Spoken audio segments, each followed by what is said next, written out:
அனைவருக்கும் வணக்கம் மக்களே, வணக்கம். சற்று முன் கிடைத்திருக்கக்கூடிய ஒரு மிக மிக முக்கியமான செய்தி ஒன்று வெளியாகியுள்ளது. சற்று முன் செந்தில் பாலாஜி கதை முடிந்தது, 2500 கோடி ஊழல், சிக்கிய முதல்வர் ஸ்டாலின், இது மாதிரி செய்திகள் வெளியாகிருக்கு.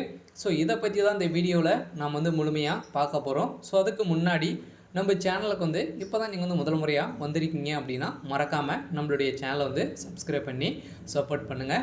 ஸோ வாங்க வீடியோக்குள்ளே போகலாம். ஸோ பார்த்தீங்கன்னா செந்தில் பாலாஜி அவர்கள் பார்த்தீங்கன்னா ஏற்கனவே சட்டத்துக்கு விரோதமான பண பரிமாற்ற வழக்கில் வசமாக சிக்கியிருந்தார் இல்லையா. ஸோ அதை தொடர்ந்து தான் செந்தில் பாலாஜி அவர்கள் போன ஆண்டு காலத்திலே கைது செய்யப்பட்டு இப்போ பார்த்தீங்கன்னா 2024 ஸோ ரிலீஸ் ஜாமீன் இவருக்கு கொடுத்துருக்காங்க இல்லையா. இந்த ஜாமீன் வழக்கில் சொதரடியே மீண்டும் பார்த்தீங்கன்னா ஒரு பெரும் சிக்கலாய் வந்திருக்கு. இதன் அடிப்படையில் தான் பார்த்தீங்கன்னா செந்தில் பாலாஜி அவர்கள் ஒரே வாரத்தில் பார்த்தீங்கன்னா 2500 கோடிக்கு மேலே ஊழல் செஞ்ச சம்பவம் ஸோ அதிர்ச்சியை அளிச்சிருக்கு. இதன் அடிப்படையில் தான் பார்த்தீங்கன்னா அதிரடியாக மீண்டும் அமலாக்கத்துறை அவருக்கு சம்மந்தப்பட்ட ஸோ அனைத்து இடங்களிலும் சோதனைகள் நடந்து 2500 கோடிக்கு மேலே பார்த்தீங்கன்னா வசமாக மூட்டையாக சிக்கிய சம்பவம் பெரும் அதிர்ச்சியை சொல்லிச்சிருக்கு. இருந்தாலும் செந்தில் பாலாஜி அவர்கள் பார்த்தீங்கன்னா ஏற்கனவே இவருடைய வழக்கு மீண்டும் பார்த்தீங்கன்னா முடியாமல் தான் இருக்கு இல்லையா. ஸோ நிபந்தனை அடிப்படையில் தான் இவருடைய வழக்கு ஸோ கொடுத்துருக்காங்க. இருந்தாலும் செந்தில் பாலாஜி அவர்கள் பார்த்தீங்கன்னா அதிரடியாக ஸோ கைது செய்யப்பட்ட சம்பவம் பெரும் அதிர்ச்சியை அளிச்சிருந்தது. இருந்தாலும் எடப்பாடி அவர்களுக்கும்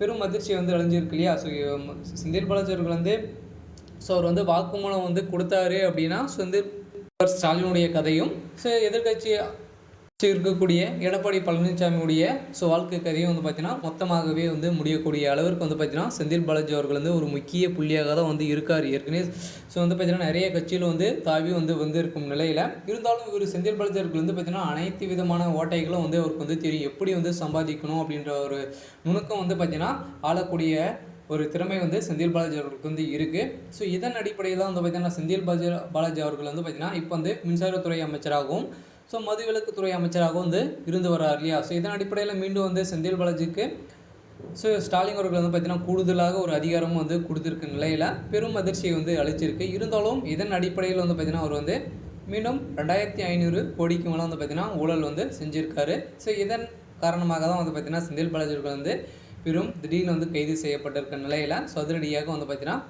இவருடைய கதைகள் அனைத்தையும் முடிக்கக்கூடிய அளவிற்கு இவருடைய வழக்கு மீண்டும் பரிசோதனைக்கு செஞ்சுருக்காங்க. மேலும் ஏற்கனவே அமலாக்கத்துறை மேல்முறையீட்டு பார்த்தீங்கன்னா அவருடைய வழக்கு புழல் சிறையில் அடைக்கணும் அப்படின்ற மாதிரி சொல்லியிருந்தாங்க இல்லையா. இதன் அடிப்படையில் ஏற்கனவே செந்தில் பாலாஜி கைது செய்யப்பட்டு இப்போ புழல் சிறையில் இருந்து வருவதாக செய்திகள் வெளியேற்றும் நிலையில் இருந்தாலும் செந்தில் பாலாஜி அவர்கள் பார்த்தீங்கன்னா அமைச்சராக ஆயிருக்காரு. இருந்தாலும் சாட்சிகளை அனைத்தும் ஸோ கலைக்கப்பட்ட சம்பவம் பெரும் அதிர்ச்சியை அளித்திருக்கு. இருந்தாலும் அவருடைய வழக்கு கதை மொத்தம் முடிக்கக்கூடிய அளவிற்கு பார்த்தீங்கன்னா இப்போ ஸோ நடந்துட்டு வருகின்ற நிலையில் திமுகவுக்கு பெரும் அதிர்ச்சியை சொல்லிக்கு அளித்திருக்கு.